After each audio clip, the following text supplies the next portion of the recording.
Hi, boys and girls. It's Miss Christie. And Miss Giroux. We're happy you're here. It's nice to see our friends. The sun is still shining. That's a good sign. It is a good sign. We hope you enjoyed the stories we picked out, and we'll see you guys soon. Take care. Bye. Come see us at the library. The Runaway Bunny. Once, there was a little bunny who wanted to run away. So he said to his mother, "I am running away." "If you run away," said his mother, "I will run after you, for you are my little bunny." "If you want to run after me," said the little bunny, "I will become a fish in a trout stream, and I will swim away from you." "If you become a fish in a trout stream," said his mother, "I will become a fisherman, and I will fish for you."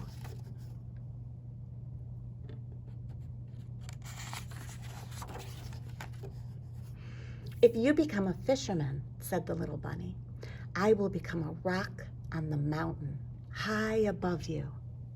"If you become a rock on the mountain high above me," said his mother, "I will be a mountain climber, and I will climb to where you are."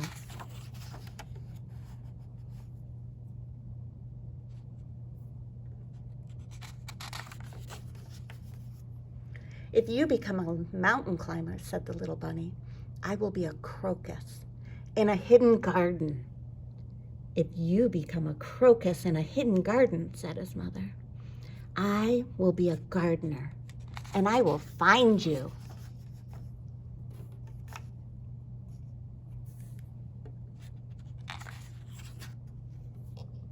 "If you are a gardener and find me," said the little bunny, "I will be a bird and fly away from you." "If you are a bird and fly away from me," said his mother, "I will be a tree that you come to."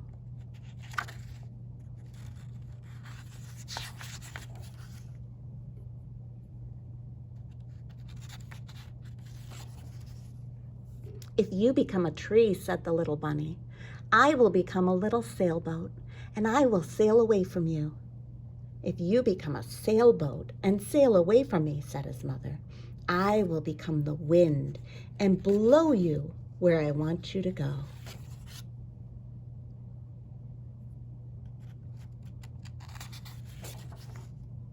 "If you become the wind and blow me," said the little bunny, "I will join the circus and fly away on a flying trapeze." "If you go flying on a flying trapeze," said his mother, "I will be a tightrope walker, and I will walk across the air to you."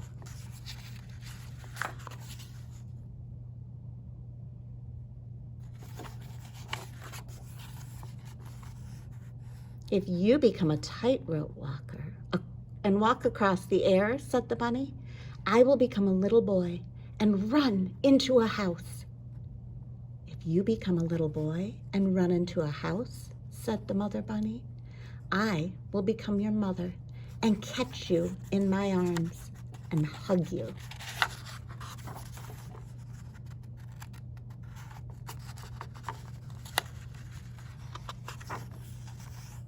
"Shucks," said the bunny, "I might just as well stay here where I am and be your little bunny." And so he did. "Have a carrot," said the mother bunny.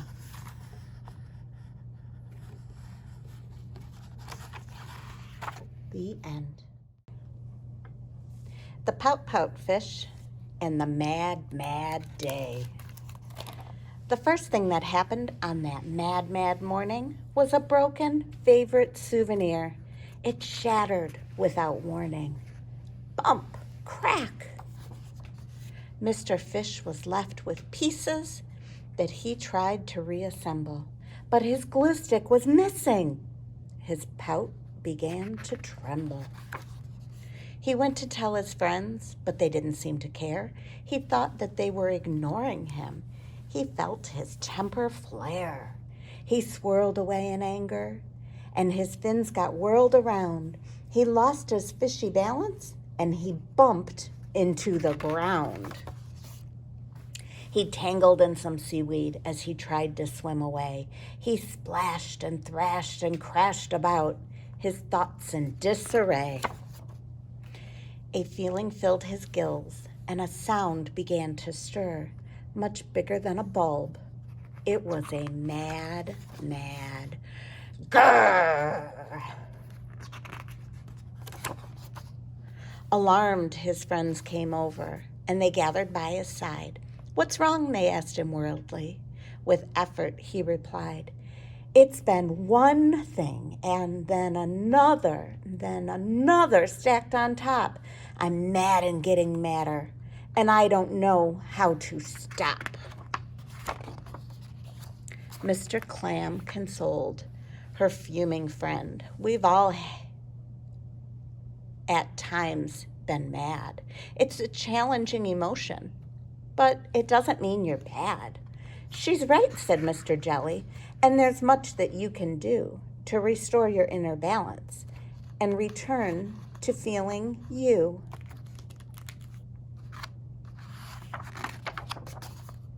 Mr. Fish said, "Weren't you listening? I am angry to the brim." He scowled and turned away from them, his mad in charge of him. "It's been one thing, then another stacked on top. My mad keeps getting bigger, and there's no way it will stop." Mrs. Squid replied, "You've got this. To get started, simply breathe, then slowly count 1 to 10 to counteract the seethe." Mr. Fish was not persuaded, but reluctantly he tried. A long breath, counting 2.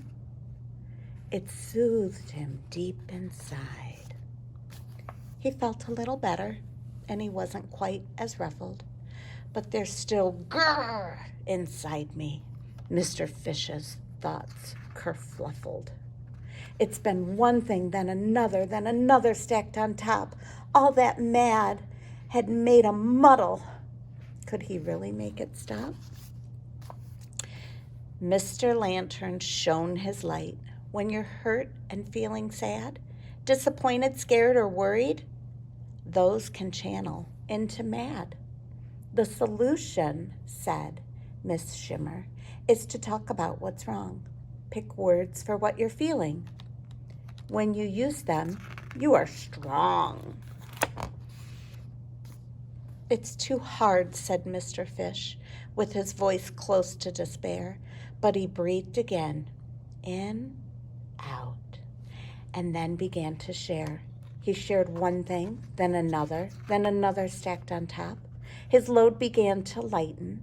His mad began to stop. His friends all listened closely as he spoke about his morning. He reflected on the feelings that were anger's early warning. He talked about the troubles that had made his angry mix. They challenged him with calm attention into problems he could fix.